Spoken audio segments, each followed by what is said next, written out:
Hello বন্ধুরা, welcome back to my channel. তো সবাইকে জানাই গুড মর্নিং। তোমরা সবাই কেমন আছো? আশা করি সবাই ভালো আছো আর আমরাও ভালো আছি। তো এই যে দেখতেই পাচ্ছ, সেই সেদিনকে তো রাত্রেবেলাতে ট্রেনে ওঠার পরে আর ভিডিও করা হয়নি। তারপর ঘুমিয়ে গেছিলাম, সকালবেলায় উঠলাম, উঠে নিয়ে আবার স্টার্ট করলাম। যেহেতু ট্রেনের মধ্যে জানো খুব ক্লান্তি হয়। আর এই যে মুখ টুক ধুয়ে নিয়েছি, দিয়ে চা নেওয়া হয়েছে আর শুকনো যে বিস্কুট, কেক, চকলেট আনা হয়েছিল সেগুলোই। আর আমি যেহেতু ট্রেনের মধ্যে কিছুই খাই না, আমার ঘরের যা যা আনা থাকে বা নিয়ে আসা হয় সেই সব খাওয়া হয়। আর আমি তো দুধ চাও খাবো না, তার জন্য ওই চাটা শ্রেয়সী আর তোমাদের দাদাভাই খেয়েছে, আমি শুধু বিস্কুট আর জল খেয়েছি। তারপরে কিছুক্ষণ পর আবার আমি নিয়ে এসেছিলাম চিড়ে, বাদাম ওইসব ভেজে। তো তোমাদের দাদাভাই বললো যে পেঁয়াজ লঙ্কা এগুলো কাটি দিয়ে দেবো। তো আমি সবই বাড়ির থেকেই নিয়ে এসেছিলাম, যেহেতু আমি বাইরের কোনো জিনিসটাই ঠিক পছন্দ করি না আর খাইও না। আর ট্রেনের মধ্যে আমি না খেয়ে চলে যাব, শুধু জল খেয়ে থাকবো, কিন্তু আমি খাবার তো খাবোই না। তো যাই হোক, এই যে চিড়ে মাখানোটা খুব সুন্দর হয়েছিল, ভালোও লাগছিল।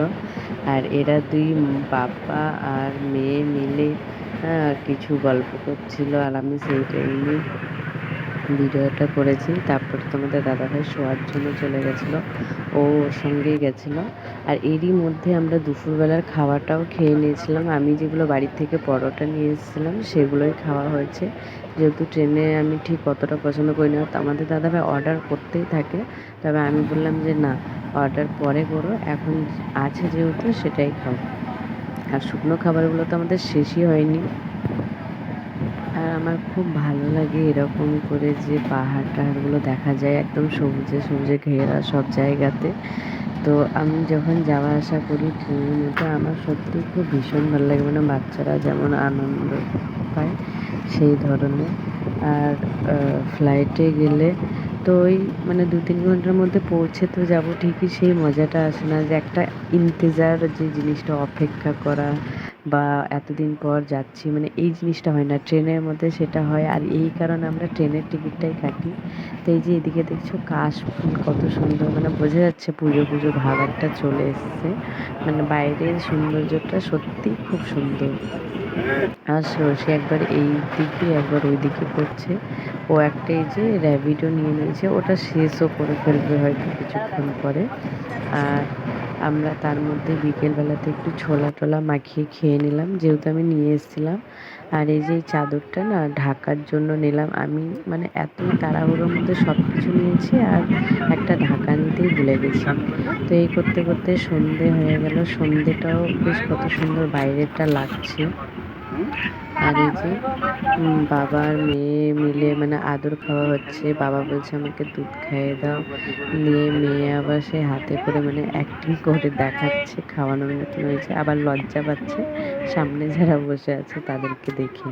তো যাই হোক, রাত্রেবেলাতে আবার খাবার ওরা নিয়েই নিয়েছিল, আমি তো খাবো না। ওই যে পরোটা আমি ঘরের থেকে আমি সেটাই খেয়েছি।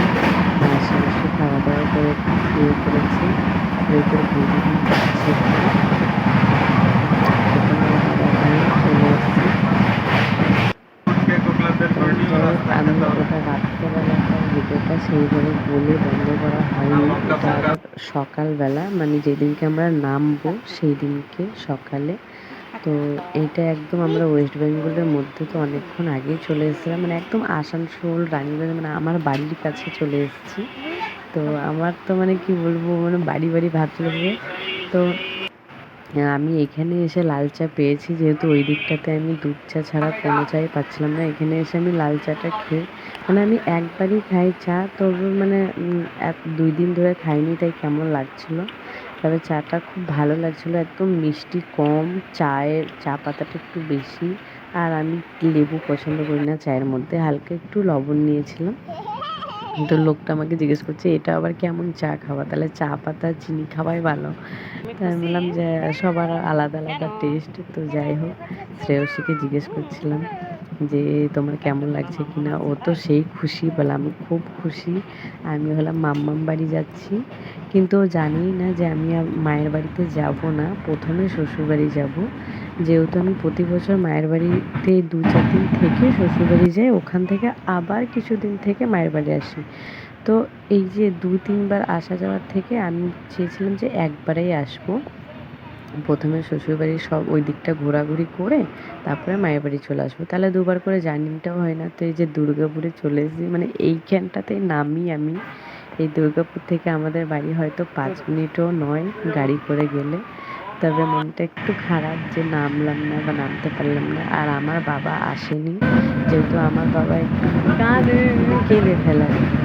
তো মেয়েটাকে দেখলে কেন আবার বেশি কাঁদছিস? কান্না পাবে, তো সেই জন্য যে দেখা হবে আর বাড়িতে যাবো না, সেই জন্য আমার বাবা আসেনি। তাই আমার ভাই আর আমার মা বর্ধমানে দাঁড়িয়ে আছে। যেহেতু দুর্গাপুরের ট্রেনটা বেশিক্ষণ দাঁড়ায় না, 2-3 মিনিটই দাঁড়ায়, আর বর্ধমানে আমরা নেমে যাব। তো সেই জন্য আমার মা আর ভাই বর্ধমানে গিয়ে দাঁড়িয়ে আছে। তো ওখানে গিয়ে এই যে চলে এসেছি, আমরা নেমে গেছি। আমার মা আর ভাইকে পেয়ে তো মেয়ে সেই খুশি, ভাবছে ওকে নিতে এসছে। আর অনেক দিন পর দেখেছে মেয়ে মাকে, তার জন্য মুখের দিকে তাকিয়েই যাচ্ছে। তারপরে মা মা আবার অনেক কিছু নিয়ে এসছে, একেই আমাদের ব্যাগে ভর্তি। তার উপরে আমার মা 2টো ব্যাগে করে খাবার এটা ওটা নিয়ে চলে এসছে, চকলেট বিস্কুট, মানে কি বলবো। আর আমার ভাইকে বলছে কি মামা আমাকে কোলে নেবে না, দিয়ে আবার কোলে নিল। আর আমার বাবা আসেনি যেহেতু, তাই আমার মা ভিডিও কল করে দেখাচ্ছিল, আর সে কথাও বলছিল। আর ওই যে ওই টিকটাক কী বলে ওগুলোকে, জেমস, সেগুলো আবার নিয়ে এসে তো খাচ্ছে, ওটাই বের করে দেওয়া হয়েছে। আর এই যে আমাদের যাওয়ার টাইম হয়ে গেছে, ট্রেন আবার রায়গঞ্জে, তাই মা চপ্পল খুলে দিচ্ছে।